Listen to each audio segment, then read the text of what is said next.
thank you for having me. I'm delighted to follow my colleague, Paul, and I'm also delighted to follow someone who was called more provocative, so it can only go easier here. So the world is facing its 13th straight year of democratic recession.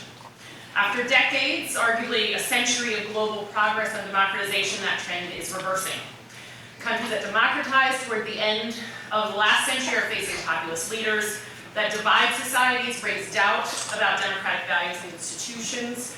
Democracies in Latin America, Asia, and Africa struggle with violence, weak institutions, and public confidence deficits. Authoritarian leaders from Russia to China, Saudi Arabia to Venezuela continue to repress their own citizens and have expanded their illiberal reach throughout the globe as they undermine democratic values and practices at home and now increasingly abroad. And established democracies are facing significant challenges from populism, extremist political parties and movements, and waning confidence in democratic institutions. I probably don't have to say here at home and in this town particularly, we are facing significant polarization, strain on our democratic institutions, and questioning of the very values upon which our country was founded, and thank you for Paul articulating so well. Waning American leadership on supporting democratization is leaving a vacuum that is being filled in part by non-democratic countries, and I thank Travis for putting a very fine point on what happens when democratic countries don't lead. According to Freedom House, which is one of the leading global non-governmental organizations working on freedom globally, American democracy has been in decline since 2010, and according to the Economist Intelligence Unit, the decline started even as early as 2006. Freedom House gave its overview earlier this year in which it stated the overall losses are still shallow compared to the late 20th century, but the pattern is consistent and ominous. Democracy is in retreat. So those of us interested in foreign policy and national security, and arguably I would hope any American, can have one of two responses to this. Thanks, and who cares? These are not really consequential developments, as democracy is really nice, but it's not a necessary element of life, and it's not necessary to the international system. Or, wow, that's really highly concerning. Okay, democracy has been the foundation of our country, it's been the foundation of our global system, our security architecture, and democratic regression impacts our security, our values, and our political system. It is probably no surprise that I fall squarely in the highly concerned camp, because otherwise I wouldn't be able to fill the entirety of the time. If I just say, you're right, it doesn't matter. I fall into that camp, and I believe that all of us who are in the international arena need to increase our support for democratic institutions and at home and abroad as a central component to our engagement in the world. Neutral is not an option. The reason we need to is to bolster a more secure and more prosperous rights-based global community. So let me just define also what I mean when I'm talking about democracy, and I think our speakers have touched on this. I'm speaking of liberal democracy, little L, liberal democracy, which means a governing system that not only has free and fair elections and democratic institutions, but is also characterized by the respect for the rule of law, protection of human rights, and active citizen participation. As many of you have probably studied, if you're in a good IR program, democratic peace theory tells us that democracies contribute to a more secure global community as they don't go to war with each other. Democracies are more likely to follow international norms and practices and to use nonviolent means to solve disagreements. Democracy is not only good for security, it is also essential for economic growth. It's a system that's accountable to the needs of its citizens, has checks and balances on corrupt and exploitative political and civic leaders, and allows citizen participation that will contribute to public policy that serves the needs of the people, not a minority of those in power. A 2019 study at Harvard University shows that when it comes to growth, democracy increases significantantly the likelihood of economic development. Countries that have switched to a democratic rule have experienced 20% increase in GDP over a 25-year period compared to those that remained under authoritarian regimes. But it's not simply, obviously, the security or economic benefits that make democracy a preferable governing system. It's also the fact that democratic values, including freedom of worship, freedom of speech, freedom to participate in your government, to name a few, are best protected under democracy. and the correlation that we see around the world between atrocities and human rights violations to non-democratic governments are clear and direct.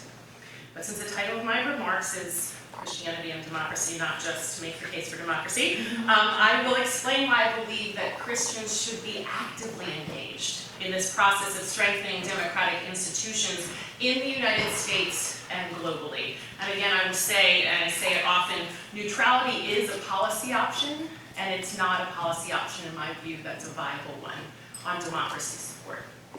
In the most recent period, the Christian church, which has been active in so many areas of public policy, has not taken up democracy support as widely as a distinct issue. And I posit that there is a domestic and foreign policy, that this is a domestic foreign policy that Christians should care deeply for three reasons: historical reasons, Christian values, and calling. First, historically, Christians and Christian thought have contributed to the development of democracy in the United States and globally, and again, our speakers have pointed to that. The founders of the United States, who were strong proponents of religious freedom, were foundational to the creation of our democracy, which protected that space for public engagement, for public civic participation, and religious worship. I commend to you an article written by Timothy Shaw and Robert Woodbury in 2004 in the Journal of Democracy that looked at Christianity and democracy, particularly looking at Protestant pioneers, as they call them, which has a compelling cross-national evidence of the causal relationship between Protestantism and democracy. I will highlight a few of their points. The contribution of Christian thought and thinkers, particularly anti-monarchical thinkers, to the development of democratic theory and practice.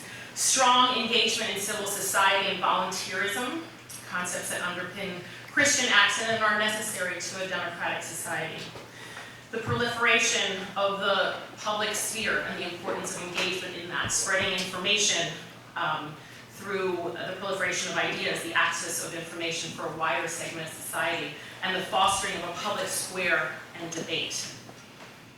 In this article, they also highlight the important argument made by Alfred Stepan, who coined the terms twin tolerations, which talk about the mutual independence of church and state, which is the independence of state from religious control and independence of religion from state control.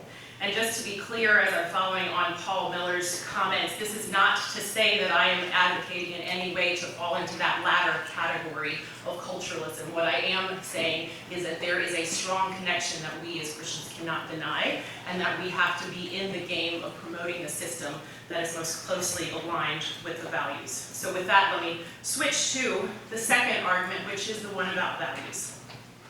Christian values of justice, human dignity, and equality are best advanced and protected under a democratic government than under any other type of government in the long term.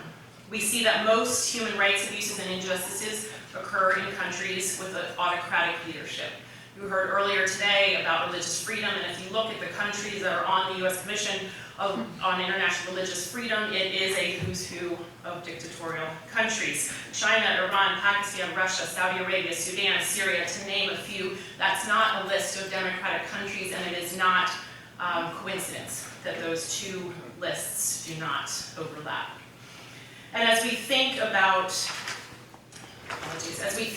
how democracy supports Christian values, we have to recognize that democracies do have shortcomings. So I want to just mention that here. Democracies are not perfect and utopian, and I don't put that forward as a possibility. And they don't always protect the values of justice, human dignity, and equality perfectly. Our own history and the exclusion of various ethnic, racial, and faith groups certainly bears that out. But compared to other systems, democracy is the system which best protects individuals and groups and their ability to flourish in their society. And importantly, it allows for the challenge of authority when those values are not advanced or protected.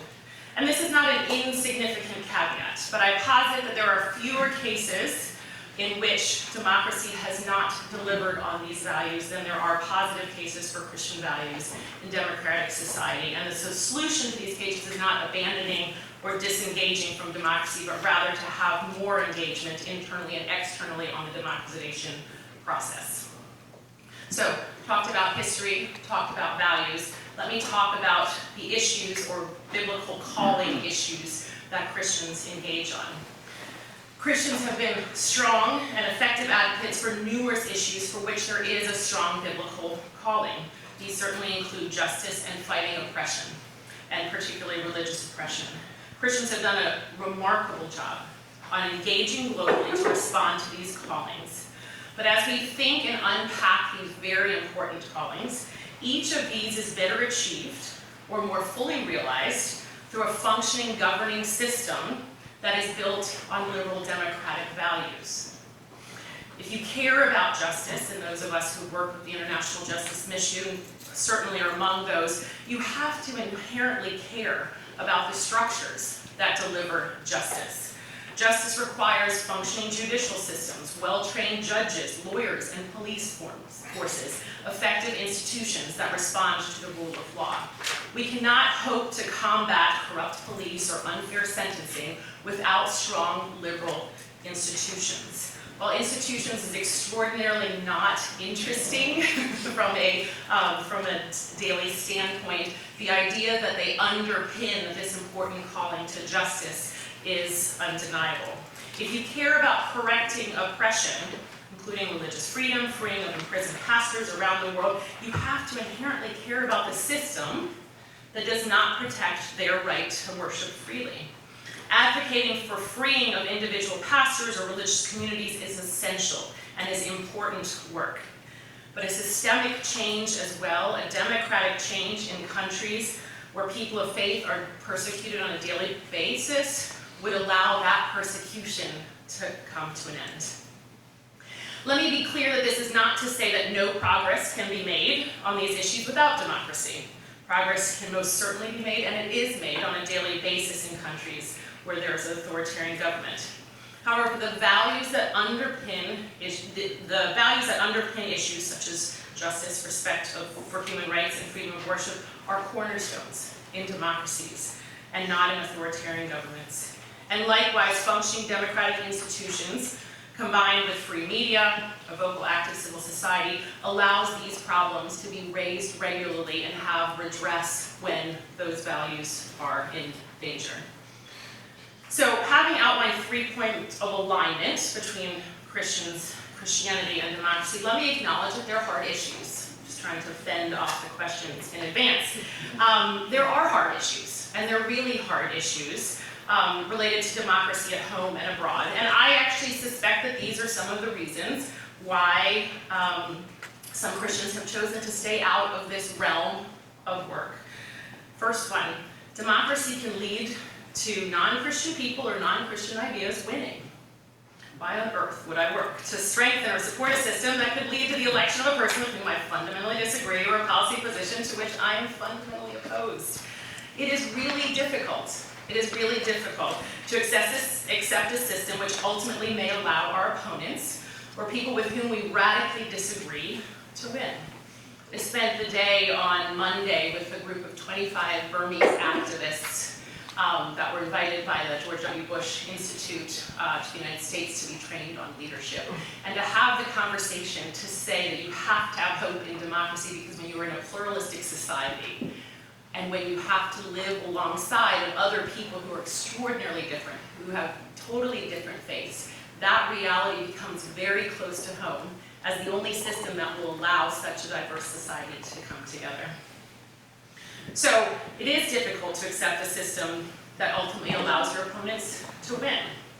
I would argue that Christians have a role to play in shaping the secular institutions to advance our values and create the space for us to advocate for our values, rather than making secular institutions impose our values, or seeking to have a system that is reflective only of those values.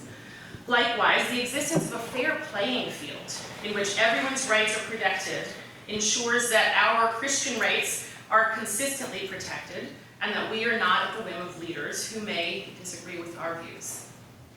So, second difficult issue. The process of democratization can hurt some Christians in the short run. The process of democratization is difficult, and in no country, ours included, are transitions to democracy something that happens overnight. And in many cases, there are significant challenges along the way. There are a few countries in which Christians have fared better under authoritarian leaders in the short term than they have in early days of democratic transition. And here I've been talking a lot to a Coptic Christian friend from Egypt about the transitions and the difficulties that they have faced. There are cases where authoritarian leaders, in some cases, have chosen to protect religious minorities, including Christians, and elections have brought to power some, like the Muslim Brotherhood in Egypt, that have not protected Christian minorities. In my view, that's not a transition to democracy. In my view, that is just a different form of authoritarianism, and we have to call it as such. And it is inconsistent, I would argue, with our Christian values to then support a dictator we like over a different dictator. Rather, we should push that transition to democratic leadership is full and supported and complete so that there can be a respect for all of the groups in the country. Last tough issue. Democracy is inherently political. Christians should not be political, or democracy is political and Christians should only be political, but just for their party. And I hear both on a regular basis, in dissonance in my ears. I've heard the argument that Christians should not be political, and I would argue that Christians should be political to advance Christian values, but not to advance only one party's agenda. So first, let me take this idea that Christians should not be political. I sympathize with this position, but it's ultimately untenable. We are called to engage the world, but not be of the world. Christians have already effectively engaged the political process to shape public policy in alignment with many of their moral values, with great success and great integrity on human trafficking, justice, poverty, HIV/AIDS, and countless other issues. Engaging on democracy support, on the system that would underpin the values, is similar to engaging on many of the other key issues on which Christians have been excellent advocates. On this idea that Christians should be political, but not bipartisan or nonpartisan or open to everyone, I would argue that just as we are called to engage institutions of power, we are not called to become the institutions of power or to be led more by a political ideology than we are by our faith. Supporting democracy creates the space for Christian values to flourish without using these institutions to impose our positions on others. Tim Keller, who many of you likely know as the founder of Redeemer Presbyterian Church in New York, wrote an op-ed last year that I hope many read that was entitled, "How Do Christians Fit Into the Two-Party System?" They don't.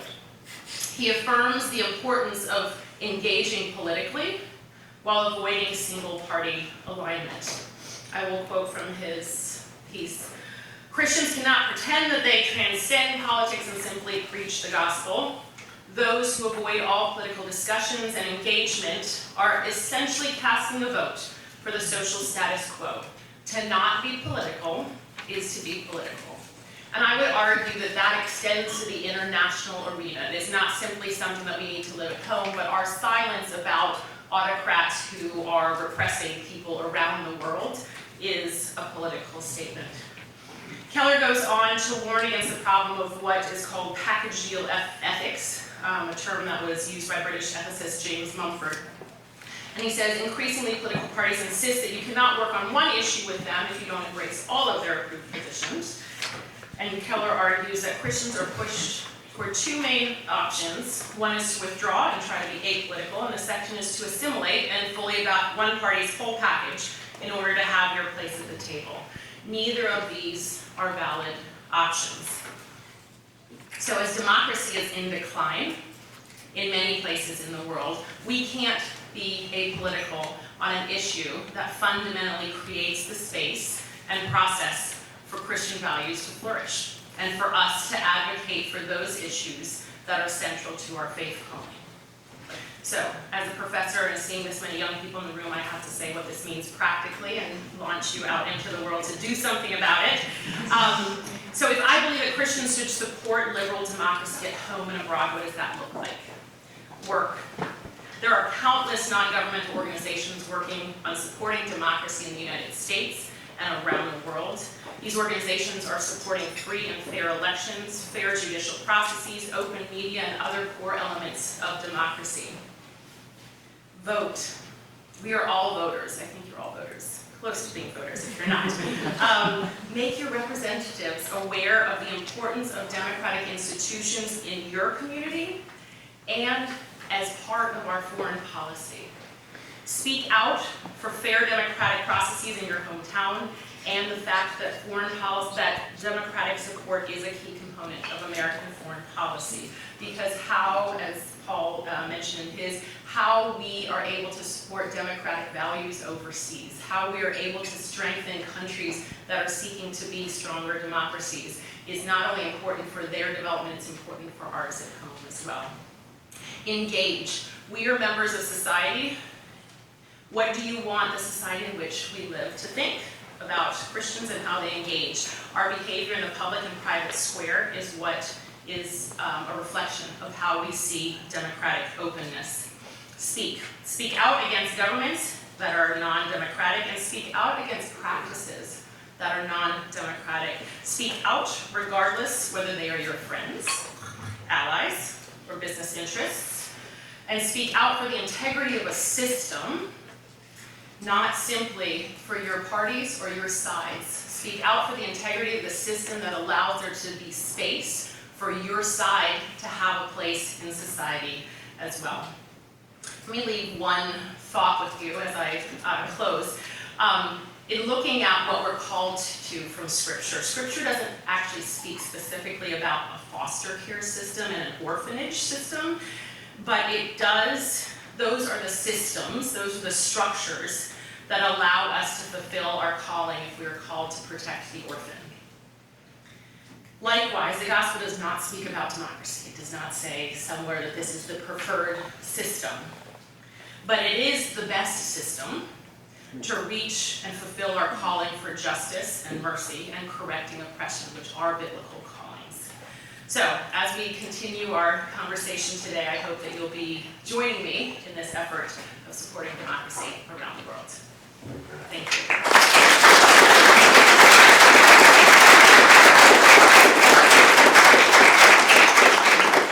Questions?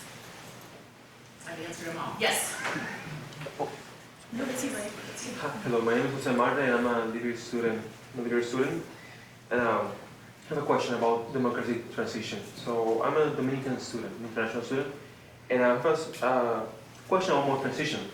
So in my country, Dominican Republic, we have what we call fake democracy. And it's something about people in my country, we have what we call a narco-gobierno. It's like a government based in like a drug economy. So we have a lot of economy what is based in human trafficking, based on human trafficking and drugs control. And we have been trying for many years trying to take out the government. And in face of the international community, we have what we call democracy, but we have been in control of the government for more than 25 years, same power control. And we have been trying to change the power, but it will have a high cost. We could even end up being like, we could end up having the same situation as Venezuela if we try to take the same transition from the fake democracy to real democracy. Mm-hmm. So my question is, how do we go from a fake democracy to a real democracy, taking down the narco-gobierno and taking down the human trafficking in the same party, which is the only party that we have right now? And how do we take down all this situation and going into a real democracy, that's how you call it right now, and trying to, and at the same time with the support of the international community. So how do we do that from the perspective of international community? Like, I'm trying to find a way to explain it. Like, no, I think you've done. We just have like a really uncomfortable situation because we don't really have the international community support. We don't have the support in our own country, and even if we try to do it, our economy depends on a drug control. And even if we try, it could end up in a really bad situation. And the democracy that the people call democracy is not real democracy. So thank you for that example. I think you're absolutely right. So how do we work on the transition of it without destroying the whole country? Thank you for that question. I think the Dominican Republic, like many countries, are in what's called unconsolidated democracy transition, right? And it's extremely difficult. And I do not want to in any way minimize how difficult the transition to democracy is. I don't think that the only transition when you push against illiberal leaders is Venezuela. We have seen transitions. Mexico, many years, did not have a transition for decades and decades, one-party rule in Mexico. And citizen participation, I think citizen participation, grassroots movements, and external pressure are the best way for there to be pressure on a government that is not ruling democratically, that is basically an illiberal democratic leader. And so I think that citizen participation, citizen engagement, both with others in your own society, but also with external actors that then can pressure the government from an outside perspective is important. I do think a key part of this is that external pressure comes when the United States, when the Organization for American States, when other countries in the region make democracy a part of their foreign policy. I think you have seen the United States step back from that being a core component of our foreign policy, and I think we're seeing the ramifications that when the United States does not lead and others in the region don't lead, countries and civil society don't have the support that they need. So, and thank you for your voice. Anybody else? Yeah. So my question is actually somewhat on the same lines. When you think about not only democratic transition, but also getting from illiberal to liberal democracy, most of the IR and comparative literature says it takes a really long time. When you think about particularly American interest in foreign policy, I've noticed that there tends to be a short-term results bias. We want to see the election with the purple fingers, and boom, we have democracy, right? So how do we, not only as educators, but also from a Christian perspective, get people out of that mindset of short-term and really to understand not only, yes, this is necessary, but it's also sort of a long-term process, and we need to stay engaged in the working process. Yep, I couldn't agree more. I think that we do have a short-term view often, and we tend to think that an election is a sufficient results. I think the election is the first and very important step, but obviously there's an extraordinarily long process, and we see in the case of Egypt, you can elect leaders that are not going to govern democratically, which is highly destructive to the society, and highly destructive also to their confidence in democracy.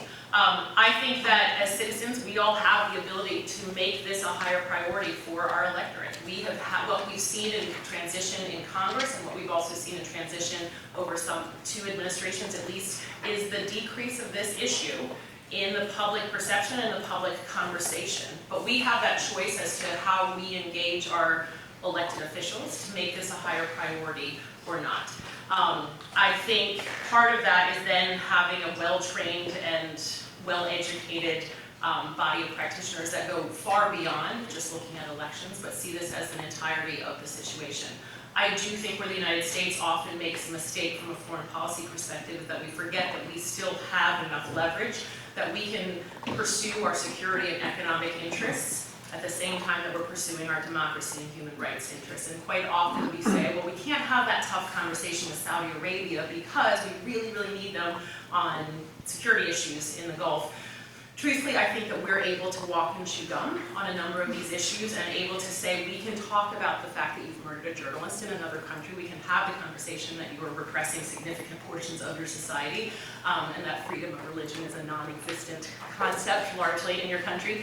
And have the conversation about security. I do think that there are a number of countries that are much more interested in having a conversation with the United States than we are with them. And so we are in a position of leverage, and we should use that to not just our advantage for our own interests, but for the advantage of the international system, which the more stable it is, the more beneficial it will be for us at home. Anybody else?